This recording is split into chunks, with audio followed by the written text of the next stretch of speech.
દાહોદ તાલુકાના ડુંગરપુર ખાતે આવેલા બ્રિજ જર્જરિત હાલતમાં હાલ સમારકામની કામગીરી દરમિયાન યોગ્ય સમારકામ થાય તે માટે લોકમાંગ ઉઠવા પામે છે। આ તારીખ 10/7/2025 ગુરુવારના રોજ સાંજે 5 કલાકે સ્થાનિકો દ્વારા યોગ્ય સમારકામ માટે કામગીરીમાં જે માંગ ઉઠવા પામી હતી। વડોદરામાં બનેલ ઘટનાને લઈને દાહોદ જિલ્લામાં પણ તંત્ર હરકતમાં આવ્યું છે અને વિવિધ ઓવરબ્રિજોના સમારકામની કામગીરી હાથ ધરવામાં આવી છે। ત્યારે મીડિયા ટીમ દ્વારા જે રિયાલિટી ચેક કરવામાં આવતા ક્યાંક ને ક્યાંક સવાલો પણ ઊભા થવા પામ્યા હતા। ડુંગરપુર ખાતે આવેલો ખાંડ નદી પરનો બ્રિજ જે ઓવરબ્રિજ મધ્યપ્રદેશ અને ગુજરાતને જોડતો બ્રિજ છે અને આ બ્રિજ પર જે નીચેના તમામ પિલર છે તે નબળા પડી ગયા છે અને હાલ જર્જરિત હોવાનું સાફ જોવાઈ રહ્યું છે। ત્યારે છેલ્લા કેટલાય સમયથી આ બ્રિજ જર્જરિત હતો અને હવે તંત્ર દ્વારા સમારકામની કામગીરી હાથ ધરવામાં આવી છે। ત્યારે યોગ્ય સમારકામ થાય તેવી લોકમાંગ ઉઠવા પામી છે।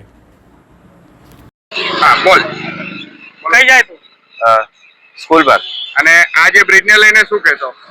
આ બ્રિજ ને લઈને બ્રિજ કેવું આવે જે વડોદરામાં ઘટના થઈ બ્રિજ તૂટી ગયું આ બ્રિજ ને પણ સુધારો કરવા કઈ બી કરવું પડે। આ ઘણા વર્ષથી આવું જ છે તૂટે એવું થઈ રહ્યું છે। આ રોડ બી એવો તો આજે બનાવ્યું પાછું આ રોડ કયો છે તો આ રોડ પાછું રિપેરિંગ માટે કઈ બી કરી શકે। હજુ આ કેટલા વર્ષ થઈ ગયા આના બ્રિજ ને તો કઈ બી અત્યારે શું માંગ કરો છો? આ નવો બનવો જોઈએ। હવે શું નામ તમારું? પરમાર વિરજ। हाँ बोलो काका क्या क्या है? दाहोद से क्या कहते हैं? તણસિયા ગામ और डूंगरपुर गाम में ब्रिज आवेलो છે। ડુંગરપુર માં આ નદીનો પુલ આવેલો છે। કેવી હાલતમાં છે અત્યારે બ્રિજ? કેવી હાલતમાં છે? અત્યારે તો ઠીક છે પણ બહુ હાલતમાં ખરાબ હતો। કાણો બી થઈ ગયેલો। હા થઈ ગયો। તો હવે હું કેવો કાલે વડોદરામાં ઘટના બની છે? હા કાલે વડોદરામાં એ ઘટના પડી પુલ તૂટી ગયો છે ને એવો ને એવો અહીં બી બની શકે। તો હું આશા હું રાખો તંત્ર આ તો હવે આ ઉપર ડમર કરે તો હવે નીચે હું છે તો ખબર પડે। તો હું આશા હું રાખો એમ સરકાર પાસે આશા કેવી રાખી? સરકાર પાસે સારામાં સારું કામ કરે એવી આશા। એવી આશા અમે રાખીએ। તમારું નામ તમારું? મારું નામ મન્નાભાઈ સડિયાભાઈ ભાભોર। હા બોલ। અમે છે ડુંગરપુરના તો આ નીચે બ્રિજમાં આ બધા ફોટા પાડ્યા આવી રીતે દેખાઈ રહ્યું છે બધું અંદર બધા ખાડા કપચા છે।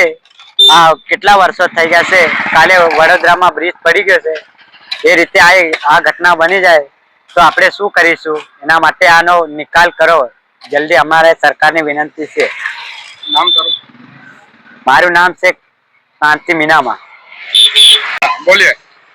देखिए ये ब्रिज है ना जो अपना ये गुजरात और एमपी को जोड़ता है, हम लोग यहाँ पर डेली अप डाउन करते हैं। ये ब्रिज क्या ऊपर से रिपेयरिंग कर दिया है, बाकी अंदर से खोखला है।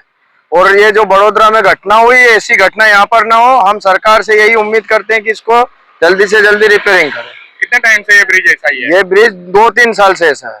तो कल जो वडोदरा में घटना हुई ऐसी घटना के लेके आप यहाँ क्या बस हम तो आशा और उम्मीद यही लगाते हैं कि ऐसी घटना यहाँ पर ना घटे।